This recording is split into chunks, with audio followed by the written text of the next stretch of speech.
বাইরে যা গরম পড়েছিল মনে হচ্ছিল একটু ঠান্ডা ঠান্ডা খেতে, চলে গিয়েছিলাম কাঁচরাপাড়া একটু কাজে, তার জন্য কিন্তু বিরিয়ানি ওয়ালেতে চলে গেছিলাম।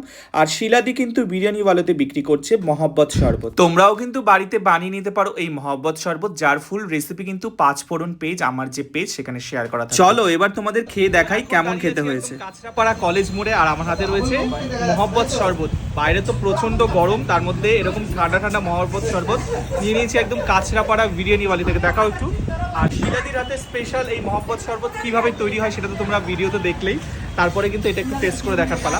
আগের বছরও খেয়েছি, আর প্রচুর কিন্তু মানুষের ভালোবাসা শিলাদি এবং আমার ভিডিওতে আমরা পেয়েছি যে এই মহব্বত শরবত কিন্তু, যেটা আমরা দিল্লির মহব্বত শরবত মানে দিল্লিতেই মানে পাওয়া যায় এরকম ভেবেছে, কিন্তু এখন সেটা কাঁচরাপাড়াতেও পাওয়া যাচ্ছে একদম বিরিয়ানি ওয়ালাতে। জাস্ট খেয়ে দেখছি, জাস্ট অসাধারণ। মানে এই গরমে যদি এরকম এক গ্লাস মহব্বত শরবত পাওয়া যায় তো মন প্রাণ জুড়িয়ে যাবে। তো অবশ্যই চলে আসো একদম কাঁচরাপাড়া বিরিয়ানি ওয়ালাতে। মহব্বত শরবত তো খাবেই, তার সাথে নানান খাবার রয়েছে, বিরিয়ানি, বিভিন্ন রকম থালি, সব কিছুই তোমাদের কিন্তু ভিডিওতে শেয়ার করবো।